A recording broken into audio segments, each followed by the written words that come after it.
मेरे वालिद जो है थोड़े सख्त किस्म के इंसान थे।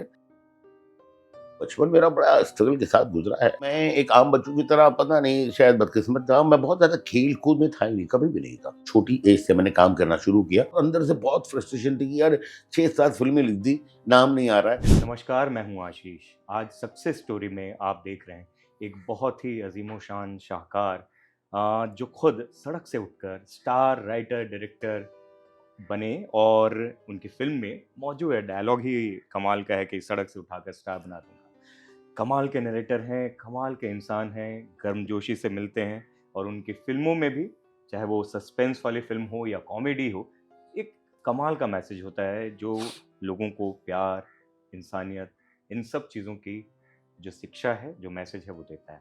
मेरे साथ हैं अनीस बाज़मी भाई, कैसे हैं? आशीष भाई बहुत-बहुत शुक्रिया, थैंक यू।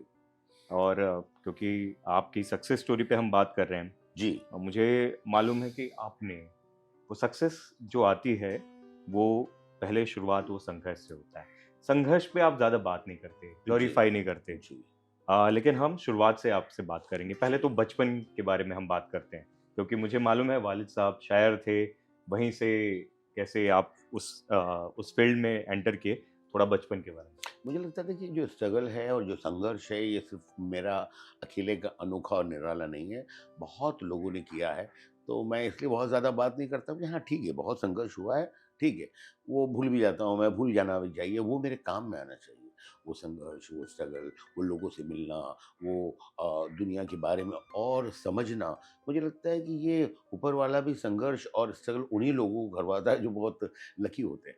तो इसको एक बोझ नहीं समझना चाहिए कि यार और रोना नहीं चाहिए कि मैंने ये किया, मैं भूखा रहा, मैं सड़कों पे रहा, मैं ये ठीक है, वो सारे ज़िंदगी के एक्सपीरियंस रहे हैं और आज जहाँ आप आए हैं, उसमें उन संघर्ष का और उस स्ट्रगल का बहुत बड़ा हाथ है। मेरा बचपन जो है वो बिल्कुल आम बच्चों की तरह ही गुज़रा है एंड फ़र्क सिर्फ़ इतना था कि मेरे वालिद जो है वो शायर थे।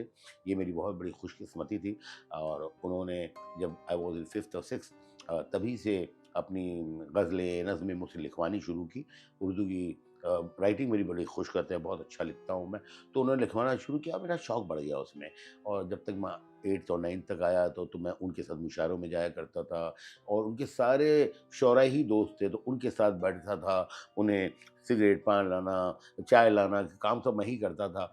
तो उनका चहेता भी था और ये बुज़ुर्गों की मैंने बहुत खिदमत की है, तो जिसके नतीजे में थोड़ा बहुत कुछ मुझे समझ में आना शुरू हुआ है और आज जो कुछ भी मैं हूँ, वो मेरे ख़्याल से मेरे वालिद साहब की देन है, इसलिए कि उनकी वजह से ही मुझे ज़बान समझ में आई, लिखना समझ में आया। आज मैं जो डायलॉग लिखता हूँ, तो सिंपल डायलॉग्स नहीं होते, उसकी एक बहर होती है, एक बंदिश होती है, एक तरतीब होती है, एक फ़ॉर्मेशन होता है और थोड़ा बहुत शायराना होता है।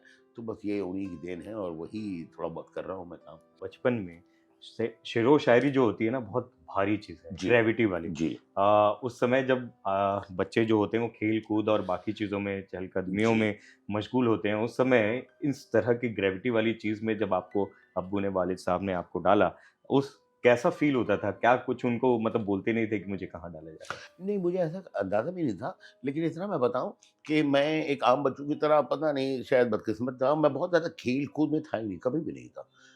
मैं खेल तो अभी भी लेता हूँ, अगर अभी मैं खेलना शुरू करता हूँ, अभी शूटिंग में कभी हम लोग क्रिकेट खेलते हैं, कुछ कर तो मुझ में अब वो बच्चा नज़र आएगा कि जिसने वो हमेशा खेल से जो महरूम रहा है, ज़्यादा खेलने का वक़्त नहीं मिला उसे और मैं बहुत बचपन से, बहुत छोटी एज से मैंने काम करना शुरू किया।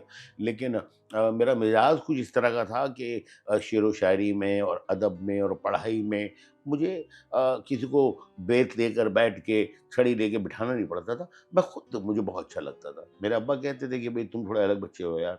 बड़े अलग तो वो अलग मैं बचपन से ही था और मैं मेहनती मैं हमेशा रहा हूँ और अच्छी-अच्छी चीज़ें जो है वो हमेशा मैंने बहुत कान खोल के सुनी है। अच्छे लोगों के साथ बैठना जहाँ से मुझे कुछ हासिल हो सकता है, ये हमेशा मेरी कोशिश रहती है, जो कोशिश मेरी आज भी है। उस समय से पहले जो मैच्योर होने वाली जो चीज़ है, जी। बहुत बिरले ही बच्चे होते हैं, अलहदा से होते हैं, उनमें आती है। वो आप में कहाँ से आई? वो डिकोड करना चाहता हूँ। मैच्योर मैं आज तक नहीं हो पाया। मैं एक ज़हन है कि हाँ भाई, जहाँ तक आर्ट का ताल्लुक है थोड़ा-सा है, अदरवाइज़ मैं बाकी चीज़ों में जो है अभी भी लोग मुझे बेवकूफ़ बना के काफ़ी कुछ मेरे से ले जाते हैं और मुझे नहीं समझ में आता है। तो वो एक मासूमियत है ही मेरे में अंदर से, और मैं बहुत ज़्यादा अपने आप को होशियार और इंटेलिजेंट बनाना भी नहीं चाहता हूँ, क्योंकि मैं जो फ़िल्में बनाता हूँ वो दिल से बनाता हूँ। मैं चाहता हूँ कि लोगों के दिल तक पहुँचे, तो उसमें एक सादगी, एक मासूमियत, एक वो होता है, और मैं वो चाहता हूँ कि मेरे कैरेक्टर भी बहुत मासूम दिखाई दें और एक मासूम फ़िल्में बनाऊँ। हुँ। वो मैच्योरिटी इसलिए बोल रहा हूँ कि कम समय में ही परिवार के लिए कुछ करने की जो चाहत थी वो दिखने लगी। आप भाई को लेकर गए थे वो एक्टिंग के लिए और जी, जी, आपका जी, जी, सिलेक्शन हो जी। गया था? मेरा भाई जो है वो कोई बर्थडे था और उसके फ़ोटोग्राफ्स आए, तो जब फ़ोटोग्राफ मैंने देखा तो मुझे बहुत अच्छा लगा। इसलिए कि बड़ा खूबसूरत लड़का था वो, एंड मुझे लगा यार इसको कुछ काम मिलना चाहिए, तो मैं 3-4-6 जगह गया, लेकिन उस वक़्त वो थोड़ा छोटा था, और जहाँ-जहाँ मैं गया तो उनमें से 1-2 लोगों ने कहा, "भई इनके लिए तो कुछ नहीं है, तुम करोगे?" And it was not planned, but मैंने बोला हाँ ठीक है भाई, कुछ पैसों की ज़रूरत थी, मैंने वो भी काम किया। उसके अलावा मैंने बहुत काम किया, साउंड में भी था मैं, आर्ट डिपार्टमेंट में था मैं, एडिटिंग में था। तो बचपन मेरा बड़ा स्ट्रगल के साथ गुज़रा है और बहुत मज़े किए हमने उस स्ट्रगल के अंदर। कहीं न कहीं वो जो बेस बना आपका कोर जी। कि साउंड रिकॉर्डिस्ट के तौर पे भी वो आपकी फ़िल्मों में वो साउंड की जो महत्ता है वो दिखाई देती है। आप असिस्टेंट रहे राज कपूर राज साहब कपूर के साहब के 7th साथ, एडी के तौर पे 7th। स्टार्ट किया। जैसे कि आपने बताया अलग-अलग डिपार्टमेंट्स में काम किया। तो वो कहीं न कहीं वो आपके वो स्कूलिंग जो है वो लर्निंग वो आपकी फ़िल्मों में बेहद ही कमाल तरीके जी, से निकल के जी। आती है। मेरा ये मानना हो गया उसके बाद कि ऊपर वाला जो है आपसे बहुत प्यार करता है, और वो जो भी स्ट्रगल करवा रहा है, चाहे आपकी समझ में आए ना आए, आपको कई मर्तबा ऐसा लगेगा कि यार यार ये क्या हो रहा है मेरे साथ? लेकिन वो अच्छा ही होता है, ऊपर वाला कोई भी काम जो है बिना वजह नहीं करता, आपकी अच्छाई के लिए करता है। और मुझे हमेशा ऐसा लगता भी था पहले कि यार ये छोटे-छोटे जो काम मैं कर रहा हूँ, कहीं मैं माइक लेके खड़ा हूँ, कहीं मैं बहुत बड़ा स्पीकर उठा के जा रहा हूँ, कहीं कुछ कर रहा हूँ, तो ये सब क्या होगा मेरी ज़िंदगी का? तो मुझे लगता है कि ये सारे एक्सपीरियंसेस मुझे ऊपर वाला दे रहा था, जो आज मैं फ़िल्म बनाता हूँ उसमें बहुत मेरे काम आता है। मुझे थोड़ी बहुत समझ साउंड की भी है, थोड़ी बहुत समझ मुझे एडिटिंग की भी है, थोड़ी बहुत समझ मुझे कैमरे की भी है, थोड़ी बहुत समझ मुझे थोड़ी-थोड़ी समझ हर चीज़ की है, जो मिला कर जो भी मैं काम करता हूँ उसमें कंप्लीट दिखाई पैकेज देती है। बनाता है। मल्टी स्टारर आपने बड़े-बड़े स्टार्स के साथ फ़िल्में बनाई हैं। लेकिन जब उन लोगों से बात करो, वो एक खुशनुमा जो माहौल जो आप क्रिएट करते हो, बहुत बार ऐसा भी होता है कि जो छोटे कि मान लीजिए असिस्टेंट हैं या कोई छोटे कुछ काम कर रहे हैं, तो उनको बहुत अच्छे से ट्रीट नहीं किया जाता। कुछ जी। ऐसी बात आपको आपके ज़हन में याद आती है? मुझे लगता है कि नेगेटिव चीज़ें जो हैं उसे भूल जाना चाहिए, और उससे ये है कि जो पॉजिटिव चीज़ें हैं वही आदमी को याद रखना चाहिए। कड़वी यादें जो हैं वो इंसान के चेहरे पे झुर्रियाँ बढ़ा सकती है और उसमें कड़वाहट ला सकती है। तो मुझे लगता है कि क्यों याददाश्त, वैसे भी जो आर्टिस्ट तरह के लोग होते हैं उनकी याददाश्त बहुत मजबूत नहीं होनी चाहिए। जो उनके साथ कल बुरा हुआ है उसे भूल जाना चाहिए, और जो कल अच्छा बहुत हुआ है उसे भी भूल जाना चाहिए और अपने नए काम पे काम करना चाहिए। मेरा ऐसा मानना है। जहाँ तक ताल्लुक है मेरे सारे एक्टर्स का, मैं बहुत प्यार करता हूँ उन लोगों को। मेरी फ़िल्म में जो भी, not only actors, I love my technicians also.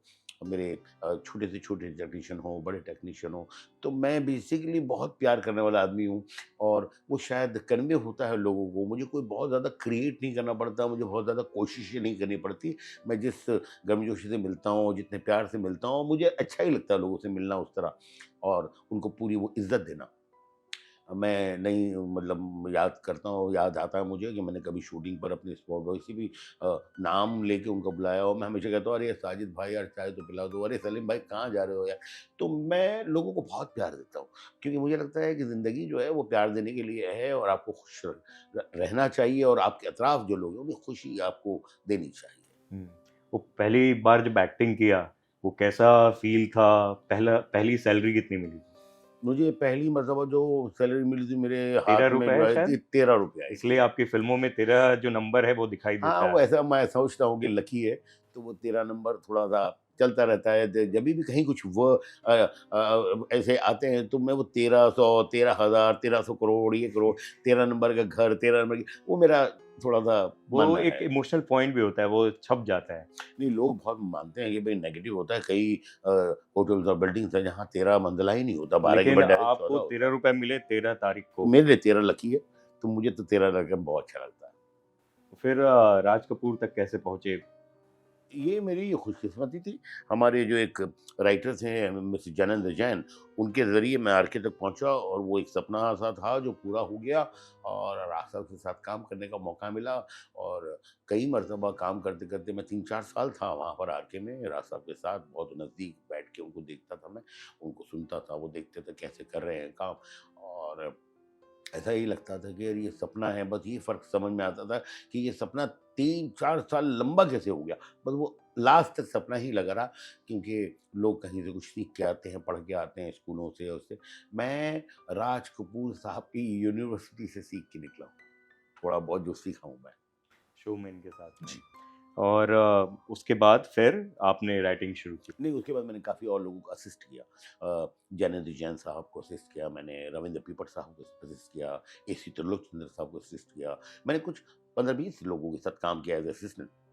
उसके बाद मैंने घोस्ट राइटिंग की, घोस्ट राइटिंग पे भी आने काफ़ी। वाला था। और ये घोस्ट राइटिंग के दौरान भी आप एक साथ कई फ़िल्मों में असिस्टेंट का काम भी करते थे। जी, मैं 3 जगह चीफ असिस्टेंट था एक पॉइंट पर और मैं घोस्ट राइटिंग भी करता था और मेरे साथ करीबन मेरे 15-20 असिस्टेंट हुआ करते थे। मैं ही प्लान बनाता था कि इस शूटिंग पे ये लोग जाएँगे, इस शूटिंग पे ये लोग जाएँगे, इस शूटिंग पे ये लोग जाएँगे।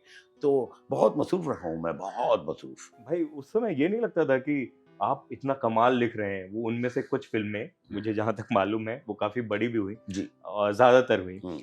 तब ये नहीं लगता था कि ये मेरा नाम नहीं जा रहा है? नहीं, क्योंकि नाम की तो लड़ाई मुझे होगी। कभी ऐसा नहीं लगा। मुझे लगता है कि एक एग्रीमेंट होता है 2 लोगों के बीच में और उसका आपको पूरा उसको ऊपर चलना चाहिए। मुझसे एकदम क्लियर किया गया था कि भाई ये नाम नहीं आएगा, ये पैसे मिलेंगे आपको, पैसों की मुझे ज़रूरत थी, मैंने काम किया, फिनिश। मैंने आज तक उन पिक्चरों का नाम भी नहीं बताया और मैं ज़िंदगी में बताऊँगा भी नहीं, इसलिए कि वो मेरा काम था, मुझे उसका मुआवज़ा मिला एंड आई एम हैप्पी। लेकिन हाँ, उन फ़िल्मों को लिखकर एक कॉन्फिडेंस आया जब वो फ़िल्में मैंने स्क्रीन पे देखी, थिएटर में देखी पब्लिक के साथ, तो मुझे पता लगा कि नहीं मैं ठीक लिख लेता हूँ। क्योंकि जहाँ मैं चाहता था हँसाना लोगों को, वहाँ लोग हँसते थे, जहाँ पे क्लैप होते थे, सीटियाँ बजती थी, जहाँ लोग इमोशनल होते थे, तो वो मुझे लगता है अगर मैं नहीं करता तो शायद वो विश्वास ही नहीं कर पाता मैं कि मैं लिखने का काम कर सकता हूँ एंड शायद जो कुछ लोग जुड़े हुए थे उस वक़्त जो जानते थे कि मैं कर रहा हूँ, शायद मुझे वो काम भी नहीं देते।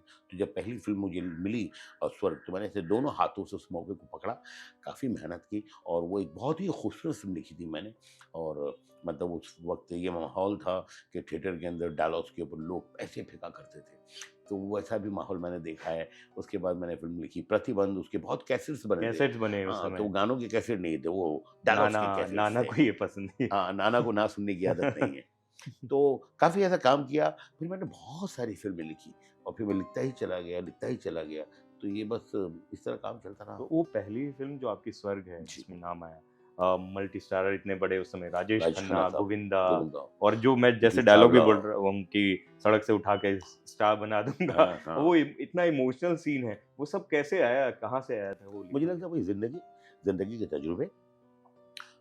हालाँकि उस वक़्त मेरी एज तो बहुत ही कम थी, 25-26 साल का रहा होऊँगा मैं शायद, लेकिन मुझे लिखने का एंड वो शायरी थी, मेरे वालिद साहब की दुआएँ थी, मेरे जो बुज़ुर्ग हैं उनकी खिदमत थी। क्या था एग्ज़ैक्टली नहीं पता लेकिन हाँ, कुछ एक करिश्मा था जब मैं लिखता था तो अच्छा लिखता था एंड मैं खुद भी बहुत हँसता था, मैं खुद भी बहुत रोता था और जो हँसना और रोने का जो तजुर्बा है जब मैं थिएटर में देख रहा था, तो आई फेल्ट वेरी गुड कि नहीं यार I can write and I can write very beautifully and people appreciated my work. Lot of people told me कि you are a fantastic writer.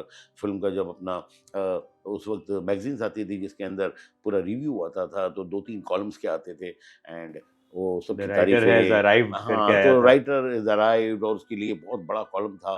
तो पहली फ़िल्म के अंदर एक अल्लाह ने पहचान बना दी थी कि भई अनीस बज़्मी है और लोग जो है फ़िल्में मेरी बहुत पसंद करने लगे। एक और उसमें कमाल का किस्सा है, शायद आपने वो सलीम जावेद की तरह पोस्टर में नाम भी लिखवाया था? हाँ, वो होता है, कभी-कभी करना पड़ता है अपने काम के लिए एंड वो बचपना आप कहिए मेरा या मेरी ज़िद कहिए स्वर पिक्चर में कहीं जगह नाम नहीं आया था, तो मैंने बोला यार ये क्या हो गया? मैंने इतनी मेहनत की है, तो मैंने जाकर जो है पोस्टर वोस्टर पे नाम-वाम भी चिपकाए थे मेरे एंड जिन्होंने वो बनाया था अपना ट्रेलर जिसमें नाम नहीं था, उनके मैं घर भी गया था रात के 3 बजे झगड़ा करने, झगड़ा भी किया था, लेकिन वो ठीक है किया हुँ, मैंने हुँ। क्योंकि मैं चाह रहा था कि यार मेरे बहुत अंदर से बहुत फ्रस्ट्रेशन थी कि यार 6-7 फ़िल्में लिख दी, नाम नहीं आ रहा है। अब जिसमें एक पूरा मुआवज़ा हुआ है कि नहीं भाई ये आपको मिलेगा और वो नहीं मिल रहा है, तो मुझे थोड़ी दुश्वारी थी। हुँ। यंग भी था मैं, जज़्बा भी था, जोश भी था, तो थोड़ा हो जाता है। वो कहीं न कहीं वो जो लिखावट होती है, वो जो जीवन के अनुभव होते हैं ना, खट्टे-मीठे, जी। दुश्वारियों, वो लिखवाते हैं आपको। जी, बिल्कुल। और वो जब लिखते हैं ना तो रिलेटेबल होते हैं कि जी, मुझे जो आप लिख रहे हैं, आपके एक-एक जी, हर्फ जो होते हैं, जी। वो जो अल्फ़ाज़ आपने लिखे हैं, वो इतना दिल पे लगते हैं। इसीलिए जब आप चाहे वो स्वर की बात करें, जी। उसके बाद के प्रतिबंध या जितनी हुँ। फ़िल्में लिखी, फिर कॉमेडी जॉनरा में भी जो बहुत, लिखे, बहुत देखी मैंने। उसमें भी इस तरह की आँखें, गोविंदा की फ़िल्में मैंने कुछ डेविड 7-8 10 और गोविंदा और आपका तो डेविड और कॉम्बिनेशन हो गोविंदा गया के लिए था। मैंने बहुत काम किया, बहुत काम किया। दोनों से बहुत दोस्ती थी और एक वक़्त था जब ऐसा है कि भई ये हम तीनों साथ में मिलके फ़िल्म करते थे, तो एक विश्वास होता था कि नहीं यार ये फ़िल्म चलेगी, डेविड ने डायरेक्ट की है, अनीस ने लिखी है, गोविंदा परफ़ॉर्म कर रहा है। तो दीवाना मस्ताना, राजा बाबू, रा दी और स्वर्ग और शुरा और शबनम, ना जा बहुत-बहुत फ़िल्में लिखी मैंने। और जिस समय आपने मतलब कॉमेडी जैसे आँखें की बात करें, उस समय वो उनको दर्जा नहीं मिला था जी। कि वो इतनी बड़ी हिट हो सकती हैं। बिल्कुल, मेरे बिल्कुल, ख्याल से बिल्कुल। उस समय जब लिखा भी होगा आप लोग ने, तो आपका उस समय तजुर्बा कैसा रहा? नहीं, मुझे गोविंदा को जब मैंने कहानी भी सुनाई तो गोविंदा ने एक मुझे कंसर्न किया था, बोला था कि यार अनिल भाई ये जो कॉमेडी फ़िल्में होती है उसका एक सैचुरेशन पॉइंट है। तो मैंने बोला यार मुझे तो नहीं पता है सैचुरेशन क्या होता है, पर मुझे लगता है कि जो फ़िल्म दिल को छूती है और जिसमें बहुत मज़ा आता है वो बनानी चाहिए और माशाल्लाह वो जो फ़िल्म इतनी खूबसूरत लिखी गई थी, उसका स्क्रीन प्ले मुझे लगता है one of the best screen play किया था। इसलिए कि उस वक़्त जब कॉमेडी फ़िल्में बनती थी तो सिर्फ़ कॉमेडी बनती थी। कॉमेडी फ़िल्म के साथ जो क्राइम का मिक्सचर मैंने किया था, उसमें 8-9 विलन थे। शक्ति कपूर भी विलन था, राज बब्बर भी था और राधा सेठ भी थी और ये भी थे, वो भी थे और बड़े ज़बरदस्त सीन्स थे। तो उससे पहले उस लेवल पर क्राइम का दखल नहीं था हुँ, हुँ। कॉमेडी फ़िल्मों में और ये कन्विक्शन था मेरा कि नहीं ऐसा होगा। उसके अलावा मैंने ये भी कोशिश की थी कि 3 लोगों के डबल रोल हों। गोविंदा का डबल रोल था, राज बब्बरी साहब का डबल रोल था, हमारे कादर भाई जो हैं, कादर खान साहब उनका डबल रोल था। तो वो बड़ी सेट पे कन्फ्यूजन भी होती थी, लोगों के ज़हन में डायलॉग भी आते थे और बोलते थे कि यार ये क्या है? बहुत कन्फ्यूजन होगा। बट मुझे बड़ा अच्छा लगता था लिखते वक़्त। तो मैंने मेरे जो प्रोड्यूसर साहब हैं, वो भी बड़े शौकीन आदमी हैं, प्रहलाद निरानी साहब, मैंने बोला कि सर ये ऐसे ही करते हैं और अगर गलत लगा देखने के बाद तो थोड़ा रीशूट करेंगे। तो ये उनकी भी हिम्मत है, नहीं, नहीं मुझे भी अच्छा लगता है, नहीं चलो करते हैं हम। एंड वो किया और वो तो फिर हिस्ट्री बन गई। वो फ़िल्म 93 में शायद रिलीज़ हुई थी और इतनी पसंद आई थी लोगों को। मतलब उस वक़्त हम लोग ये 100 क्लब, 500 क्लब, 1000 क्लब वाले उसमें नहीं थे, वरना मुझे पता नहीं कितने पैसे उसमें कमाए होंगे और कितना बड़ा आज आज की तारीख में अगर मिलता तो लगती है फ़िल्म, तो शायद पता नहीं उसके क्या तो होता। स्टार्स तो छोड़िए, उसका बंदर भी हिट हो गया था। जी, जी, जी। एंड उसमें एवरीबॉडी वाज़ गुड। हुँ। गोविंदा, चंकी पांडे, कादर भाई, सदाशिव अमरपुरकर, बिंदु जी, राज बब्बर, शक्ति, एवरीवन, मतलब जिन-जिनको फ़िल्म सुनाता था, तो उन्हें लगता था यार ये फ़िल्म तो मेरी है। एंड बाकी लोग क्या कर रहे हैं? तो मैंने बोला बाकी लोग भी बहुत अच्छा कर रहे हैं, लेकिन फ़िल्म तो ये जो है वही है। एंड एवरीबॉडी फेल्ट, मतलब ये एक बहुत बड़ी बात है कि एक फ़िल्म आपने लिखी है जहाँ पर आपके साथ 8-10 इम्पोर्टेंट मेन कैरेक्टर्स हैं और सबको ऐसा फ़ील हो कि नहीं यार मेरा काम बहुत अच्छा है और ये मेरी फ़िल्म है। यही बात थी नो एंट्री में भी, वेलकम में भी। मतलब मैंने कभी भी उन किरदारों को इसलिए नहीं लिया कि पोस्टर पे एक और चेहरा बढ़ जाए हुँ। या उस लिस्ट में एक नाम और बढ़ जाए। जब कहानी में ज़रूरत थी, तो वही लिए and everybody was good in ये एवरी फ़िल्म। ये बैलेंस आप कमाल कर लेते हो कि एक तरफ आपके पास अक्षय, कटरीना जैसे लोग भी हैं, उसके साथ-साथ आपने मजनू भाई भी डाल दिया, उदय शेट्टी भी डाल दिया आरडीएक्स भी डाल और दिया, आरडीएक्स भी घुंगरू जी डाल भी दिया डाल दिया, और इवन छोटे-छोटे कि भाई की मुश्ताक टाँग टूट गई भाई। वो मतलब मुश्ताक भाई से लेके, अदी ईरानी से लेके हर किसी को आपने इतना वो या कर दिया जैसे शोले का एग्ज़ाम्पल मैं ले सकता हूँ कि शोले के वो छोटे-छोटे किरदार कैरेक्टर्स लोगों के लोगों को ज़हन में है। पसंद है। तो आप आज अगर वेलकम देखें, तो बिल्कुल। उसके एक-एक डायलॉग लोगों को और मीम मटीरियल है। जी, जी। ये एक्चुअली मैं आपको बताऊँ कि ये मेरी जो लोगों से प्यार करने की आदत है और जो शौक है और जैसा मैं हूँ, शायद उसकी वज़ह से हुआ। क्योंकि मैंने बहुत क्लियरली मुश्ताक भाई को और जो स्नेहल धावी, हैरी, जो लोग थे, इनको मैंने कहा था, अदी ईरानी को, कि यार देखो, I will be very honest कि रोल तो कुछ नहीं है। नाना जी और अनिल जी बहुत अच्छे एक्टर हैं। इनके पीछे कुछ खराब लोग अजीब से होंगे जो नॉन एक्टर्स, वो सीन इनका भी खराब कर देंगे। तो मैं चाहता हूँ कि तुम लोग पीछे रहो ताकि एक राइट एक्सप्रेशन हुँ। आए। लेकिन हाँ, इतना है कि मैं जानता हूँ आप सब अच्छा काम कर रहे हो, मैं कोशिश करूँगा कि मैं कुछ करूँ। तो उस तरह उनका प्यार था मेरे लिए भी, उनकी मोहब्बत थी, उन्होंने बोला नहीं ठीक है इंतज़ाम करेंगे। लेकिन आके खड़े हो गए और 7-8 दिन तक शूटिंग चलती रही, वो बस खड़े ही थे और मुझे अंदर से गिल्ट होने लगा कि यार they are so good actors and I am wasting them and मेरे प्यार मोहब्बत में आए हैं। यार मुझे ऐसा लग रहा था कहीं मैं इन लोगों से चीट कर रहा हूँ, ऐसा मुझे अंदर से फ़ील होने लगा। और एक दिन तो मुश्ताक भाई ने आके मुझे कह ही दिया कि यार मुश्ताक भाई ने कहने लगी कि आपने मुझे रोल पूरा बताया नहीं था अनिल भाई, लेकिन गूंगे का समझ रोल में आ गया। हाँ, किया। मुझे एक बात समझ में आ गई कि मैं इसमें गूँगा हूँ। तो मुझे बहुत बुरा भी लगा, मुझे हँसी भी आई एंड मैंने बोला नहीं मुश्ताक भाई, आज का दिन मुझे दीजिए, मैं रात को बैठता हूँ। शूटिंग खत्म होने के बाद मैं बैठा, सब काम किया एंड फिर ये देखिए वो जो लकड़ी वाला जो है उनका कि मेरी एक टाँग नकली है, हॉकी। हॉकी का बहुत बड़ा खिलाड़ी था मैं। किसी बात पर उदय भाई को मेरे पे गुस्सा आ गया, मेरी ही हॉकी छीन के मेरी ही टाँग के 4 टुकड़े कर दिए, लेकिन आदमी बहुत अच्छे हैं, अस्पताल लेके गए और इलाज इस तरह। फिर अदी ईरानी का भी बहुत अच्छा रोल बन गया, हैरी का भी अच्छा बन गया, स्नेहल धाबी का भी मैंने बनाया। तो ये सब हो गया और कई मतलब तो फिर ऐसा हुआ है कि नाना जी का डायलॉग है और मुझे ऐसा लगा कि नहीं पीछे तो उन्हें बोलना चाहिए था। तो नाना जी भी और Anil ji they are very जिसको कहना चाहिए सिक्योर एक्टर, इनको अपने आप में बहुत विश्वास है। तो उन्होंने भी खुश हाँ, हाँ, अनीस ये अच्छा लगेगा, ये मैं नहीं ये बोलेगा एंड फिर वो होता गया। अगर मैं लोगों से वो प्यार नहीं करता, तो शायद ये नहीं बनता। वो एक आपके ऊपर ट्रस्ट भी है उनका। वो विश्वास भी है, ट्रस्ट भी है और मुझे लगता है जो लोग मुझ पे ट्रस्ट करते हैं ना, वहाँ मेरी ज़िम्मेदारी बहुत बढ़ जाती है। और ये आसान नहीं है भाई इस फील्ड में, इतना जी। कॉम्प्लेक्स इंडस्ट्री है, जो ट्रस्ट आपने और आज का नहीं इतने सालों का है और लगातार चलता ही जा मैंने रहा है कई मदर फ़िल्मों में स्टोरी। कई लोगों के साथ ये किया है कि यार देखो अभी है नहीं लेकिन मैं इंशाल्लाह कुछ करूँगा। तो उन्होंने विश्वास किया है और वो फिर चीज़ मेरी बोझ रहती है सर पे कि नहीं एक इंसान मेरे पास विश्वास करके आया है और यार उसका विश्वास नहीं तोड़ सकता मैं, कुछ करूँगा मैं और ऊपर वाला वो करवा भी देता है। ये ट्रस्ट ही है कि आपने फिरोज़ खान साहब को जिन्होंने एक्टिंग से दूरी बना ली थी और जी, जी, ऐसे समय जी। पे शायद उनको इल्म हो गया था उनकी बीमारी मेरे के बारे में, ख़्याल से। फिर भी आपके साथ उन्होंने काम किया। तो मनाना और बड़ा मुश्किल पड़ा रहा होगा? मेरी ज़िद थी और मेरा आप ये कह लीजिए कि एक हक था उन पे क्योंकि मैं बहुत बड़ा फ़ैन रहा हूँ उनका, उनके साथ अक्सर मिलना-जुलना होता था। उन्हें पता है कि अनीस जो है वो मुझे बहुत ज़्यादा पसंद करता है। उनकी फ़िल्में मैंने बहुत देखी थी। मैंने कई मर्तबा उनके साथ जब बैठा था उनकी जब फ़िल्मों को मैं डायलॉग बोलना शुरू करता तो देखिए वो शॉक कि यार अनीस ये डायलॉग तक याद है तुम्हें? तो जब एक आदमी को ये पता लगता है कि भाई कोई सामने वाला आदमी उससे इतना प्यार करता है, तो फिर वो नफ़रत नहीं कर सकता इंसान से।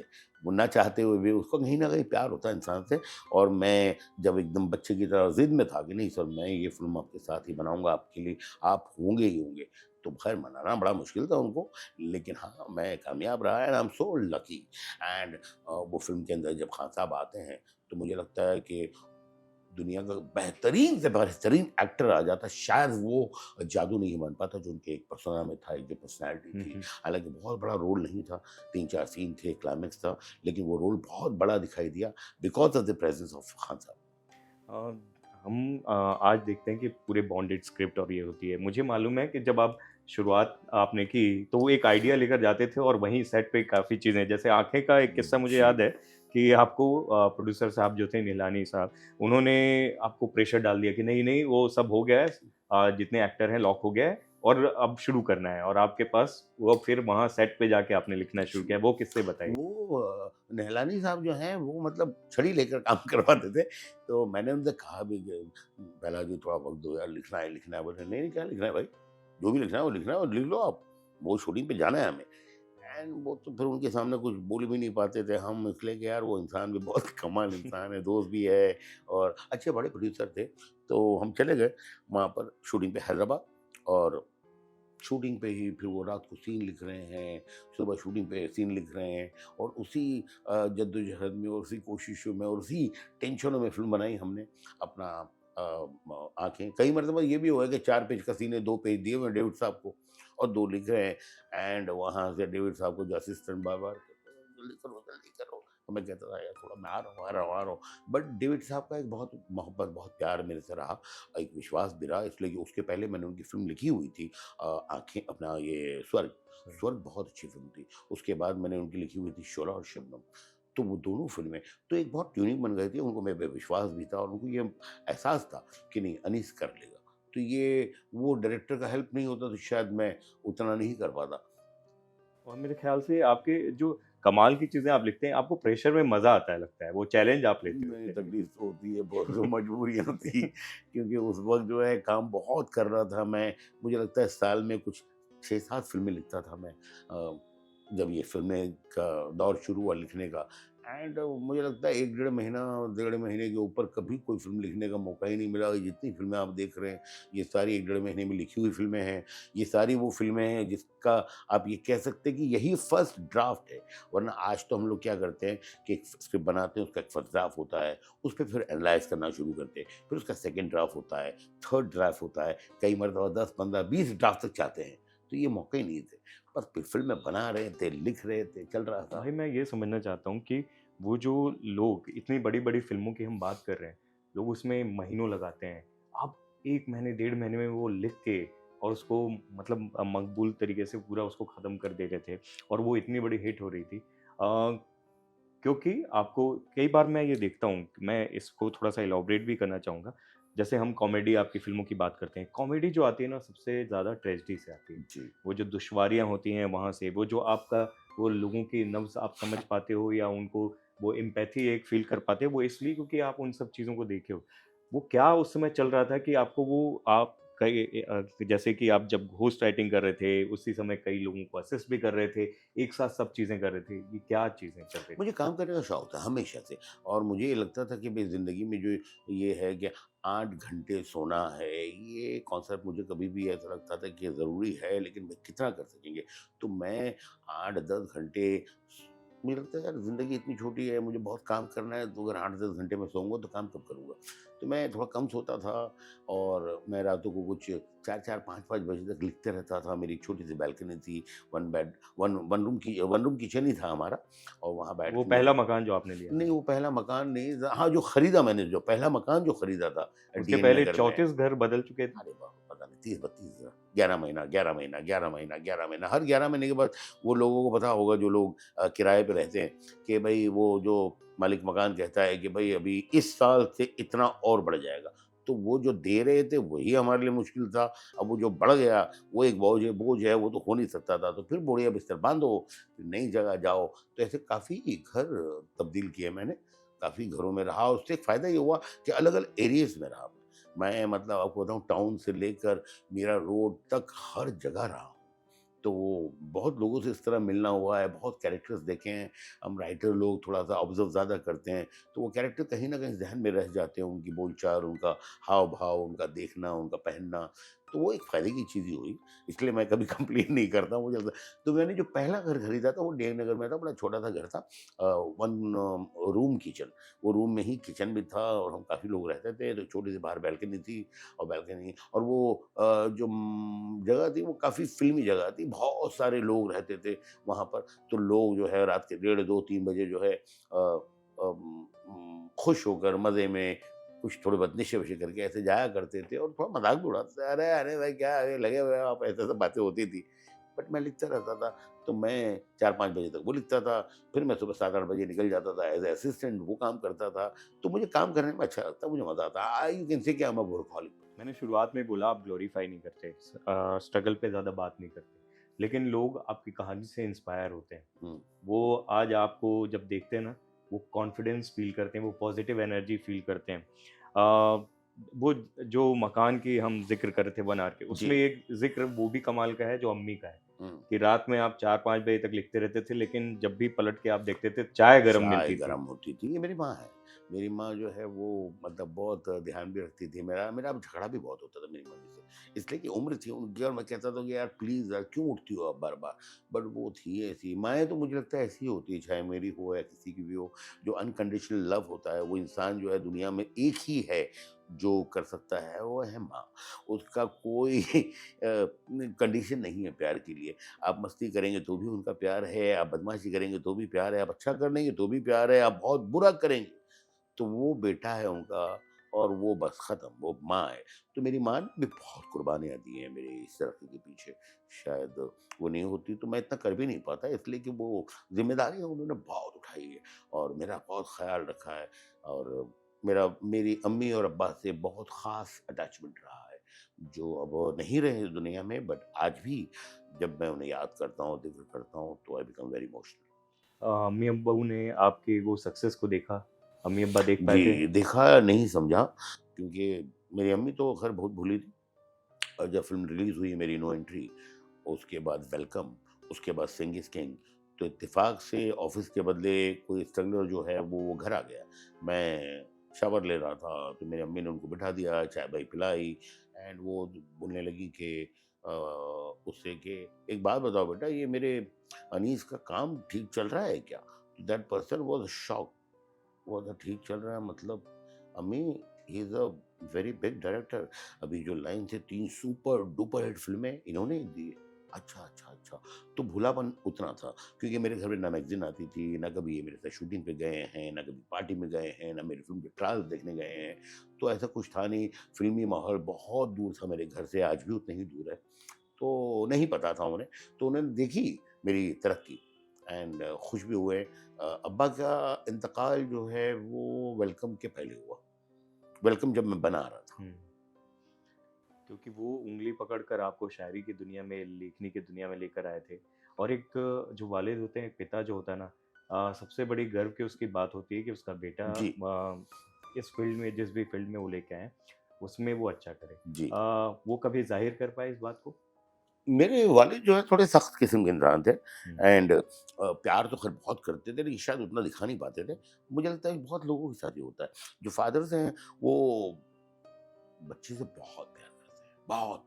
चाहे मैं रहूँ या मुझे पर्सनली लगता है कि फादर्स अपने बच्चों को बहुत प्यार करते हैं, लेकिन शायद वो उस तरह दिखा नहीं पाते और बता नहीं पाते जिस तरह माँ बता देती है।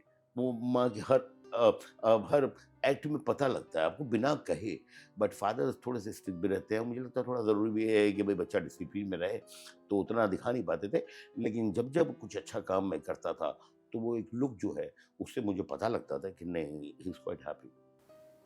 डायरेक्शन में भाई कैसे आना हुआ? कि डायरेक्शन राइटिंग में तो मुझे हमेशा ही डायरेक्टर बनना था आफ्टर व्हेन आई जॉइन राज साहब। और उस दिन मैंने ज़हन बना लिया था कि नहीं, अब मुझे ज़िंदगी में ये काम बहुत मज़ा कर रहा है, मज़ा आ रहा है और मैं डायरेक्टर ही बनूँगा। तो डायरेक्टर बनने के लिए ही मैंने राइटिंग शुरू की हुँ, कि भई मैं जिस तरह का हूँ, मुझे नहीं लगा था बिगिनिंग से कि भई मैं किसी को बहुत इम्प्रेस करके कुछ काम हासिल कर लूँगा। वो क्वालिटीज़ मुझ में कभी भी नहीं थी, ना आज है। तो मुझे लगा नहीं, मुझे मैं अपना काम कुछ करना होगा और मैंने जब सोचा कि कुछ फ़िल्में लिखूँगा, फ़िल्म चलेगी, कुछ नाम होगा, तो शायद ये सफ़र मेरा आसान होगा। लेकिन वो फ़िल्में खुशकिस्मती से इतनी अच्छी-अच्छी मैंने लिखी, तो वो जो सिलसिला मैंने सोचा था कि 4-5 6 फ़िल्मों तक महदूद रखूँगा, वो सिलसिला चलता गया पता नहीं 25-30 फ़िल्मों तक।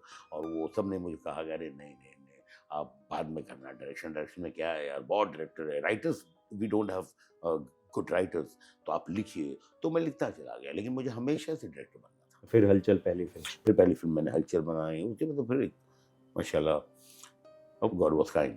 इंडस्ट्री में ये होता है भाई कि ना आप अच्छा कर रहे हैं जब तक वो चढ़ते हुए सूरज को सलाम करते हैं।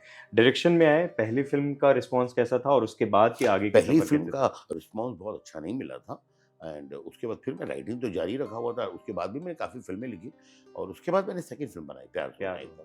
तो वो बहुत बड़ी हिट हुई थी, हुँ। बहुत अलग किस्म की फ़िल्म थी, बहुत मॉडर्न फ़िल्म थी, उसका हर चीज़ बहुत अच्छा था। अजय देवगन की पहली रोमांटिक फ़िल्म थी वो। रोम-कॉम वाला एक जो आज हम जिसकी बात करते हाँ, हैं ना इट वो। Was pure love story.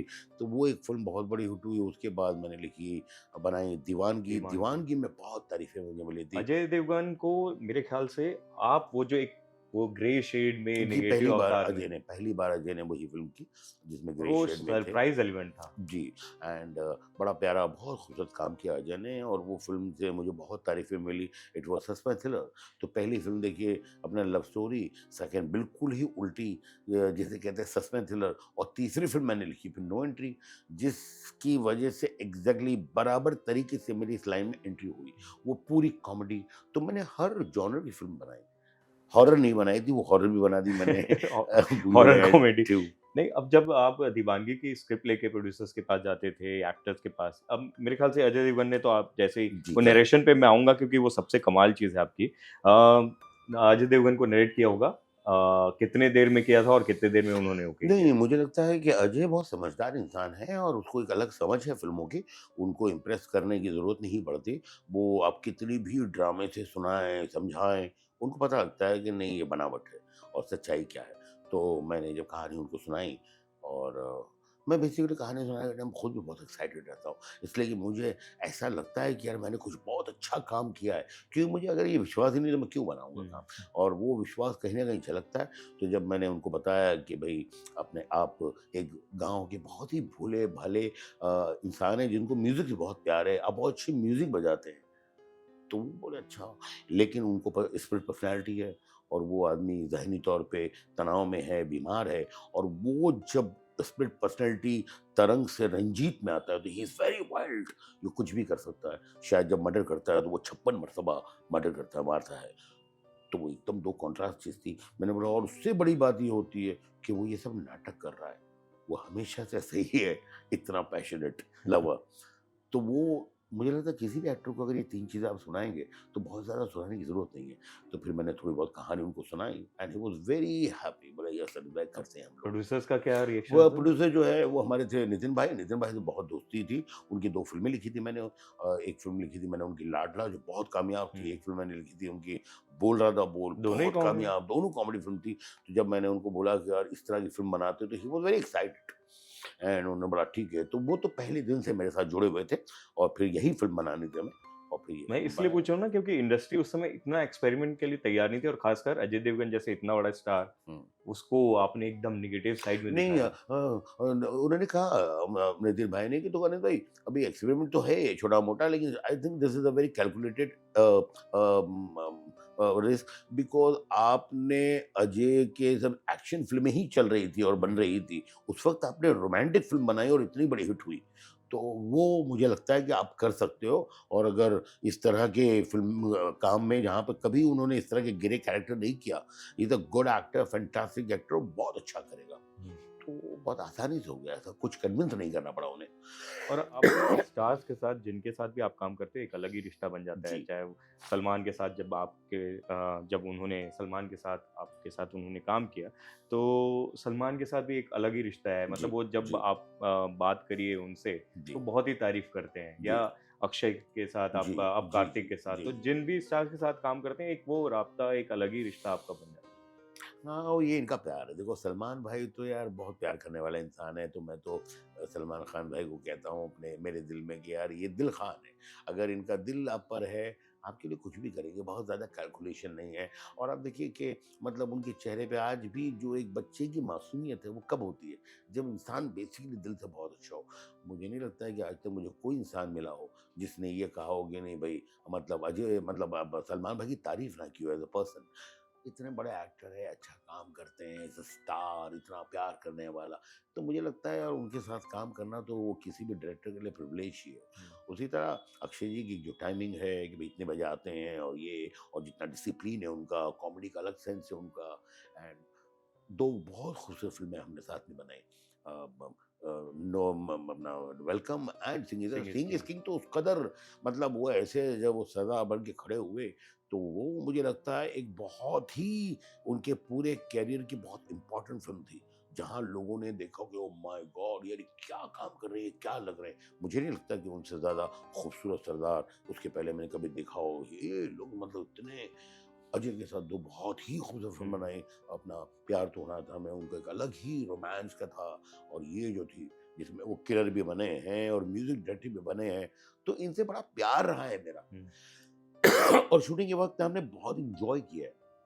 तो बस यही प्यार मोहब्बत है जिसकी वज़ह से वो चाह मतलब प्यार करते हैं मुझे, बाकी मैंने स्पेशल कोई मेहनत इसकी कहते हैं वो नहीं की है। नरेशन की आपकी खूब तारीफ़ होती है कि भाई जब आप नरेशन देते हैं, जैसे कि आप बता भी रहे थे जी। कि जिसको भी सुनाते हैं उसको लगता है कहानी मेरी है, जबकि इतना नहीं, एन्सेम्बल ऐसा कास्ट नहीं है, होता है। मेरी नहीं है। मेरी कोशिश कभी ये नहीं होती कि हुँ, मैं उनको इम्प्रेस करूँ या उन्हें झूठ कहूँ या उन्हें गलत सुनाऊँ कि भई कहानी मेरी है। मैं पूरी कहानी ईमानदारी से बनाता हूँ, लेकिन अगर मैंने उन कहानी पे काम किया है, उन कैरेक्टरों पे मेहनत की है, उनका कुछ मैंने बनाया है, तो नेचुरली हर इंसान को लगता है कि यार अच्छा है और मेरा काम अच्छा है।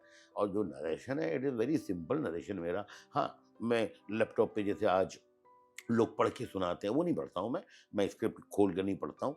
मैं ढाई घंटा हुँ, कभी बोलता जाऊँगा, 3 घंटा हुँ, बोलता जाऊँगा, that depends on my mood. Hmm, sometime मैं आधे घंटे में कहानी सुना दूँगा। तो जैसे नाना जी हैं, नानी जी ने बोला, "भाई कितनी देर में सुनाओगे?" तो मैंने बोला कि, "आप बताइए सर।" बोले, "नहीं, मेरे पास तो बहुत टाइम है।"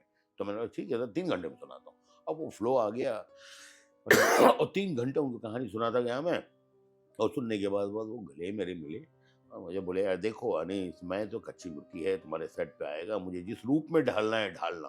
तो इतना बड़ा एक्टर जब इस तरह सरेंडर करने की बात करे तो ये मतलब कितनी बड़ी बात है। और ये वही आदमी कर सकता है, वही एक्टर कर सकता है जो बहुत सिक्योर हो। और तो ये एक एक कमाल की बात ये भी है भाई कि आप अब इन एक्टर्स को जिनके बारे में अब जैसे नाना पाटेकर के बारे में भी ये बड़ा उस समय प्रचलित था कि सेट पे उनके अलग वो मूड स्विंग्स होते हैं और ये सब। लेकिन आपके लिए उन्होंने कॉमेडी के लिए भी तैयार हो गए और अलग ही लेवल पे उनकी कॉमेडी मतलब उनके बेस्ट रोल में से एक है। आज भी आप देखो कि उनके वो सीन्स वायरल होते हैं हर चीज़। कैसे मनाया था उन्होंने? नहीं, मुझे लगता नहीं मनाने की बात नहीं है।